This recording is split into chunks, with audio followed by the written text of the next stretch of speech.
Hello everyone, it's the Pace Chaser again. Welcome to another video. So most of my videos are about transport related subjects, some of them about local history, and this time I've managed to fuse both of those things together with a bit of artwork as well. Here we've got a conceptualised drawing, an artist's impression if you like, of Ellis Way in Grimsby, drawn by Philip Bowers, who was an artist and draftsman for Humberside County Council. Ellis Way opened in 1993, but I'm guessing this drawing was done in around 1990, 1991, somewhere around there, and I'll come back to the reasons for that in a little bit. First of all, just let's clear up the caption. There's a couple of things in there that obviously are not quite correct. So first of all, it said it's Peaks Parkway. Peaks Parkway, when it was built, was actually spelt without the second E. So it was Peak as in the top of a hill rather than Peak as in Tim Peak. But there is every chance that when this picture was done, it was intended to spell it with two E's. Secondly, of course, this isn't Peaks Parkway, as I say, it's Ellis Way. But it was part of the Peaks Parkway project. Peaks Parkway itself is the modern course of the A16.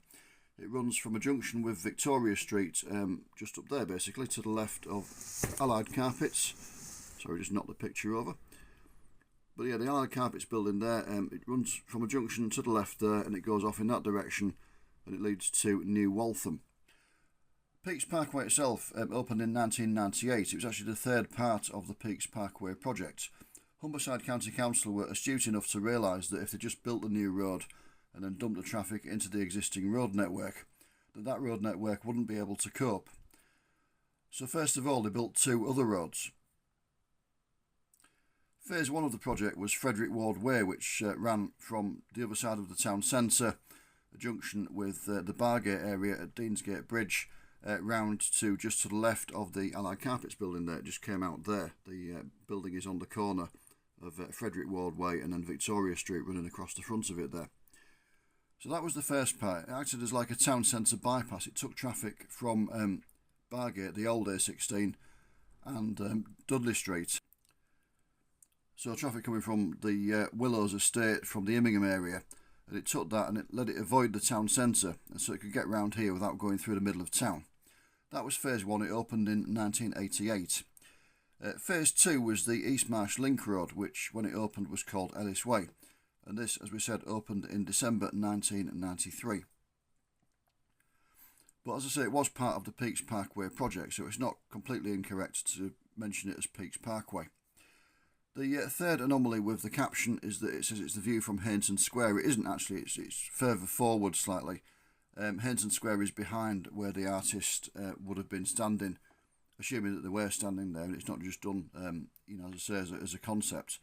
But yeah, if you were standing there doing this scene, you'd be standing at the junction with Asda and Hollis Street, which we'll come to in a little bit.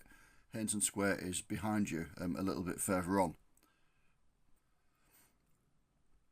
So as we said, Ellis Way was the second part of the Peaks Parkway project. It was known during the construction phase as the East Marsh Link Road, and it linked the junction of Frederick Ward Way and Victoria Street to Hainton Square, which is at the top of Freeman Street, the then busy shopping area of Freeman Street.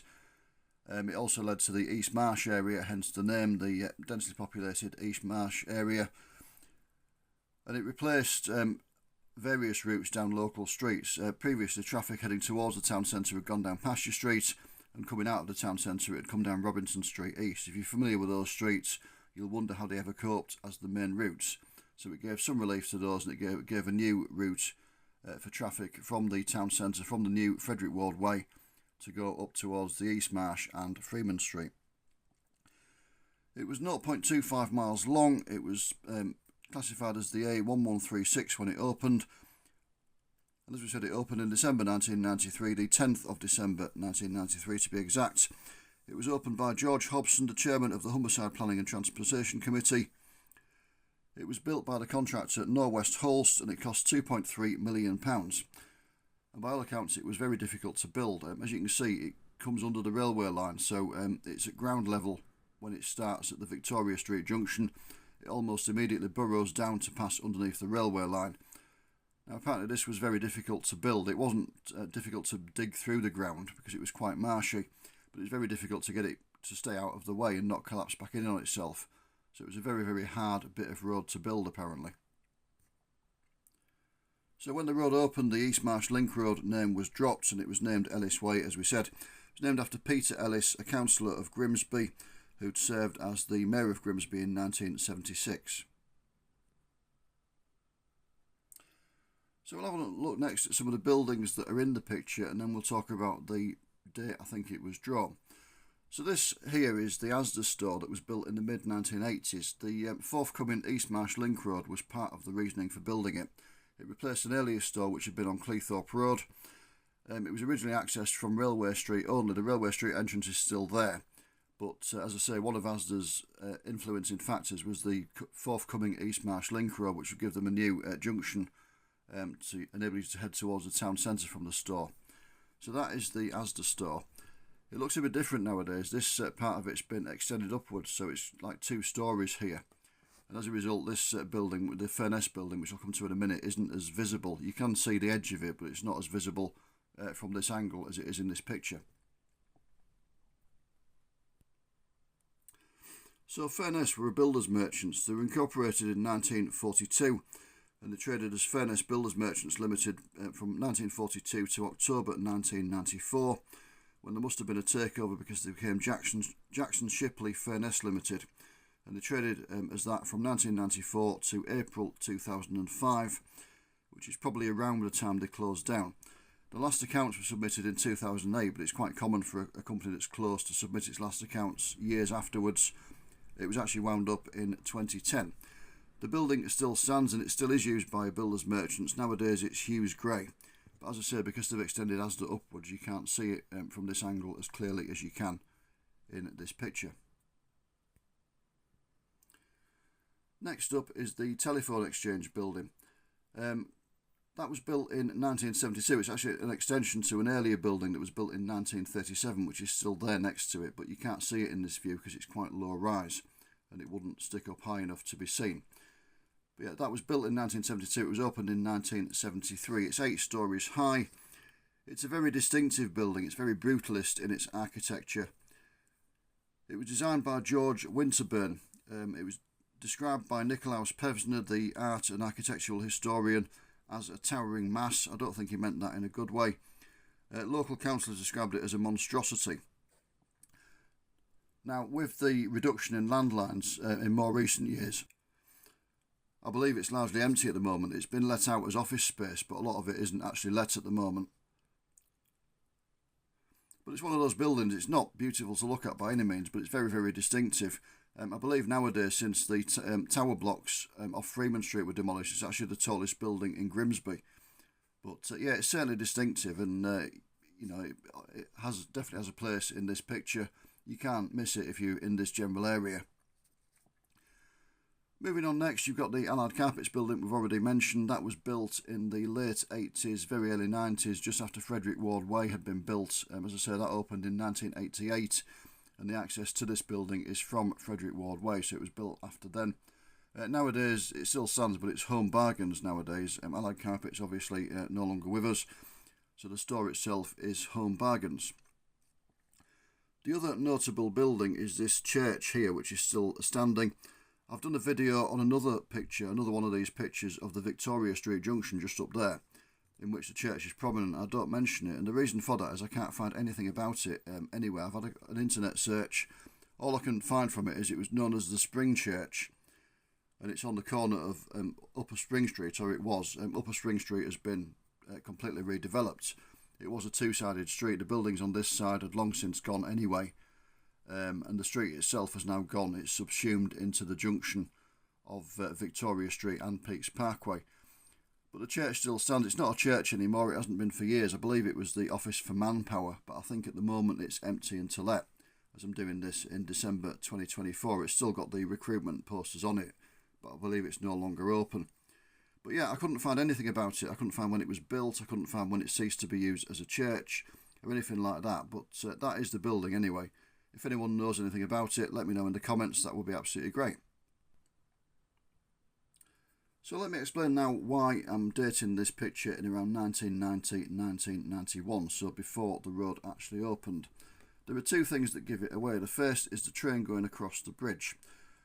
The train is a British Rail Class 101 diesel multiple unit, DMU. In other words, instead of a separate engine and coaches, the engines are slung underneath the carriage, so it's all in one basically. But yeah, it's a Class 101 DMU. They were built by Metropolitan Camel of Washwood Heath in Birmingham between 1956 and 1959. They weren't very common in the Grimsby area until 1987. Before 1987, the local services around Grimsby were provided by Lincoln Depot using Class 114 DMUs, so similar in concept but not similar in design. Or not the same in design, should I say. They looked different. In May 1987, Lincoln Depot closed and responsibility for the local train services passed to Neville Hill Depot in Leeds. They were supposed to be using the infamous Pacers, the Class 142s and 144s, which were new at the time. But when the Pacers were new, they weren't very reliable. Due to lazy journalism, they never really shook that kind of reputation, but it wasn't fair after a while. They put a different make of gearbox in them, different makes of engines, and they settled down to be really, really reliable trains, actually, for the last sort of 20-odd years of their lives. But as I say, lazy journalists just referred to them as unreliable, which they were when they were newer. As a result, all the trains, like the Class 101, stayed in service, and Neville Hill had to send those across to the Grimsby area. Now we can tell this is a Neville Hill based train because it's got the lettering on the side that would read Metro Train, which was the name for the local rail services around West Yorkshire. So that dates it to after 1987. Now these trains served the Grimsby area on and off until probably late 1991, early 1992, when they were replaced by more modern trains. In May 1992 everything changed anyway. The main service from Grimsby up towards Doncaster and Sheffield was extended to Manchester. It became part of the Transpennine network, and it was operated by fairly new Class 158 trains.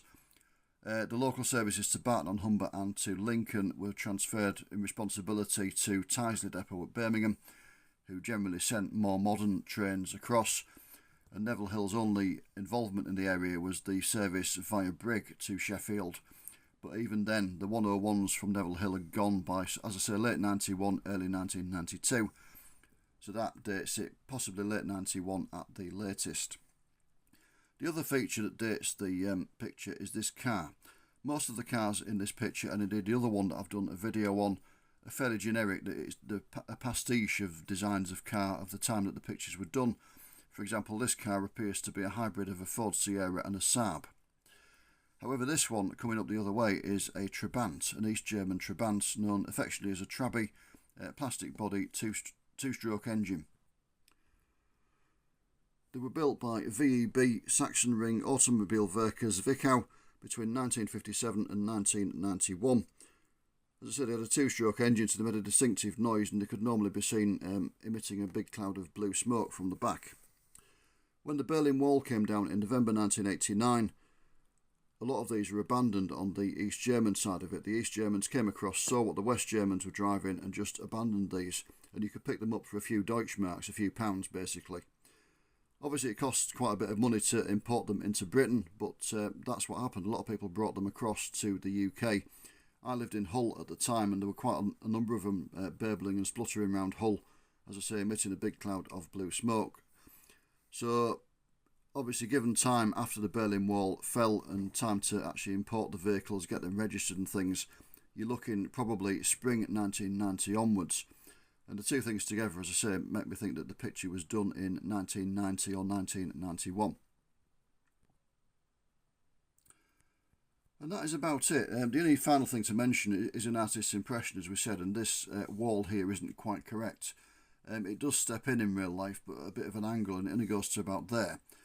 This looks like the junction of Hollis Street, but it's not. Hollis Street is behind, again, where an artist will be stood to do this particular scene.